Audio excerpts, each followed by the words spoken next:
Laffer and Fraser. Your IKTV news update is up next.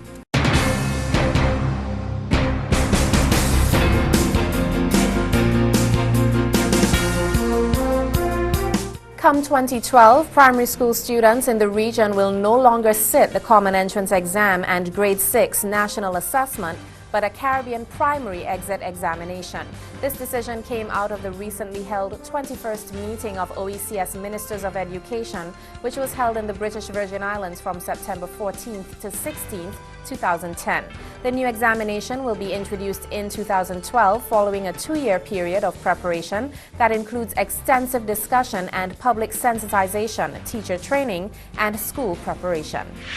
True to his word, the Unity Labour Party candidate for Central Kingstown, Elvis Charles, did not mention his rival New Democratic Party Senator St. Clair Leacock when he took to the podium last night at Daphne during a ULP political rally. Instead, Charles spoke about the progress the country has made in relation to education under the ULP regime. Leacock, during a recent political meeting, had described Charles as, quote, ungrateful and hypocritical, unquote, stating that he had given Charles money to pursue his studies. Charles, in a bold move this week, tried to return $250 EC to Leacock and stated that was the extent of Leacock's generosity.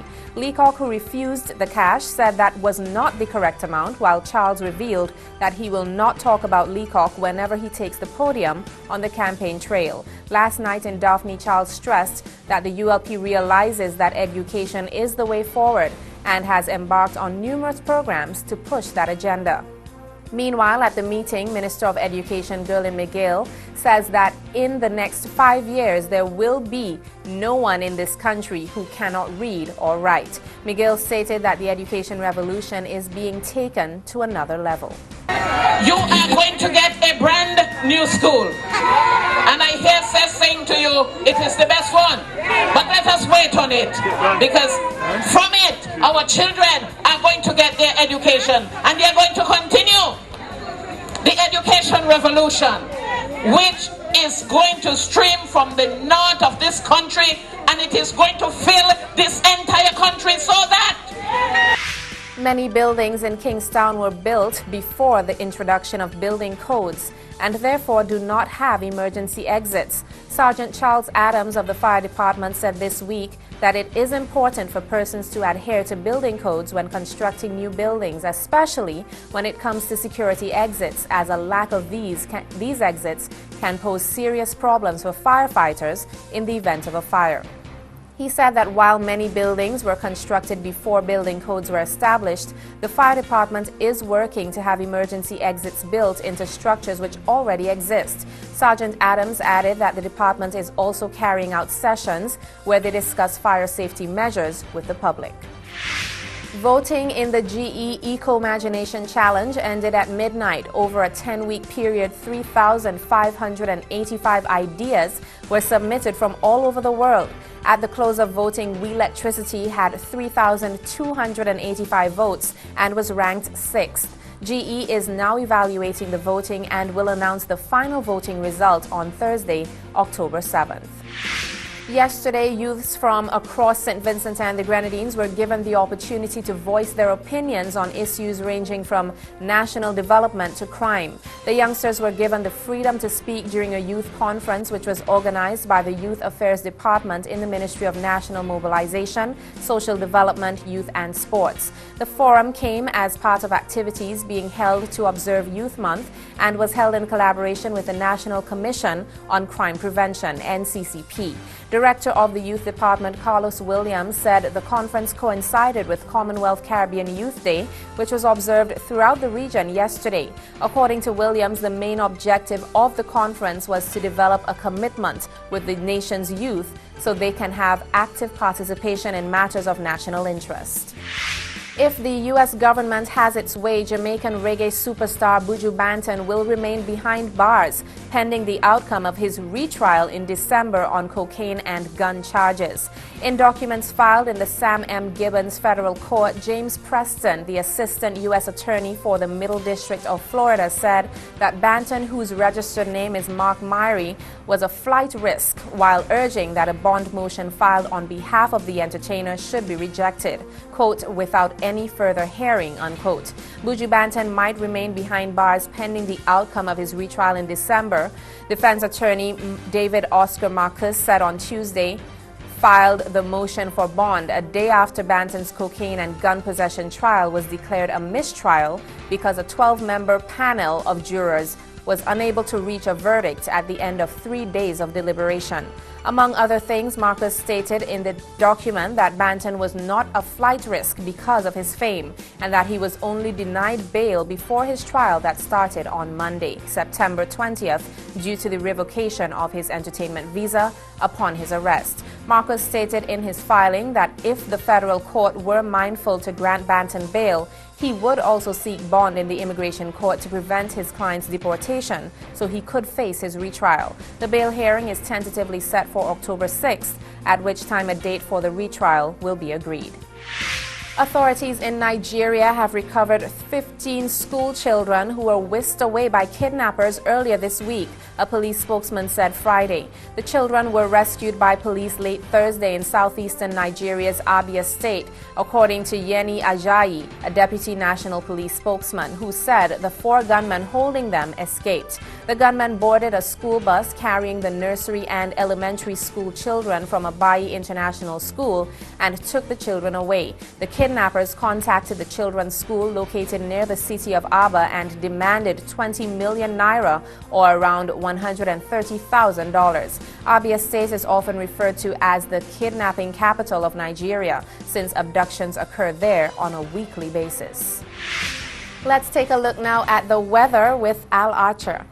Late today, it looks like we're going to start off the weekend on a rather soggy note. We have a lot of unsettled weather over the tropics. Caribbean to our west, Atlantic to our east, nothing tropically organizing for right now. But here and around St. Vincent and the Grenadines, we've got sandwiched between to our west a broad storm system over the eastern half of the Caribbean with an area of disorganized showers and thunder showers. And then to our east is a nearly stalling low pressure area that's located about almost 750 miles, 1,100 kilometers to our east-northeast. The latest computer forecast models do not strengthen it, but rather drifted towards the west in the direction of the Leeward Islands and may just barely include us here by about Monday. Thereafter, a weak low pressure area is forecast to develop in the waters of the Dominican Republic, Haiti, Jamaica during a good part of next week, and that will continue the unsettledness. But it looks like, for the most part now, that the worst the weather will come between now and Monday night, and then beginning Tuesday, the emphasis on the heavier weather will shift to our west. So here's our weather forecast for St. Vincent and the Grenadines. Skies are partly cloudy now with a 60% chance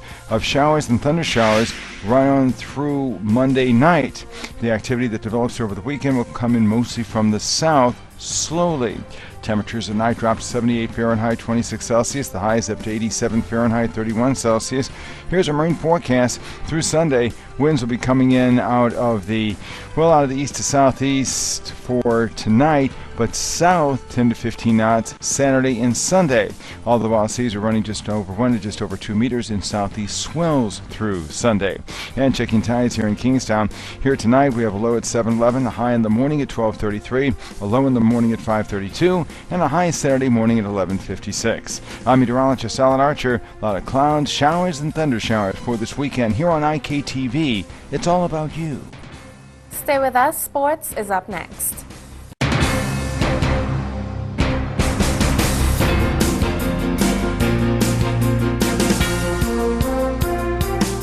Local distance athletes return to action following a week's break after the Round the Town Road Relay Sunday 25th September.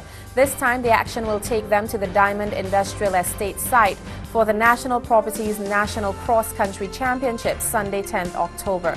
The event will be staged in juniors and senior divisions. Teams from the Round the Town Relay are expected to continue their rivalry. Retainer contracts for West Indies women were one of the critical issues for discussion as the directors of the West Indies Cricket Board met over the weekend.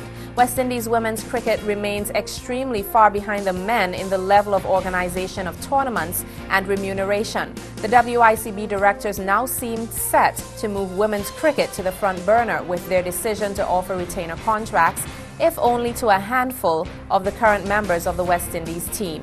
Right now, the women are preparing for the ICC Women's World Challenge from October 6th to 16th in South Africa. The tournament will also provide a good challenge to the 6 teams, as none of them has yet qualified for the ICC Women's World Cup to be staged in 3 years' time in India. Like most amateur sports people in the Caribbean, it oftentimes means a significant sacrifice for the women in their personal and professional lives.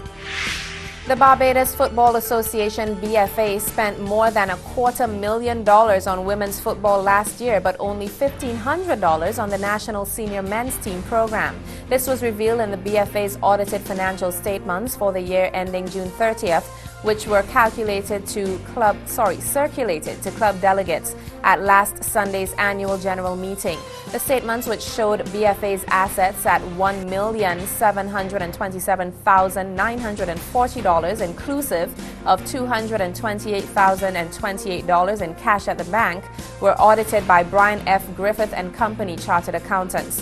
In its assessment of the statements, the auditors reported that they, quote, present fairly in all material respects the financial position of the BFA and its financial performance and its cash flow for the year then ended in accordance with international financial reporting standards, unquote.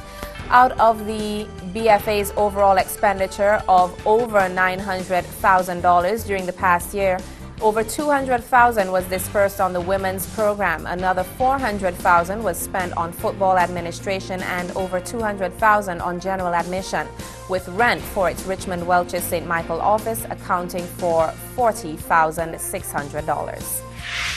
Tour de France champion Alberto Contador called on Friday for anti-doping regulations to be revised after his positive test for the banned substance clenbuterol. Speaking to Reuters, the 27-year-old Spaniard said, quote, the system is in doubt and should be changed. There has to be a limit set for substances like clenbuterol so that quantities as tiny as those found in my body due to contaminated food do not count as a positive, unquote.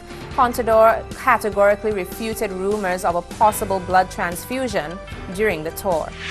This has been another edition of your IKTV News Update. I'm Lafern Fraser. Thanks for watching. Have a great weekend from all of us here at IKTV. We'll see you again Monday.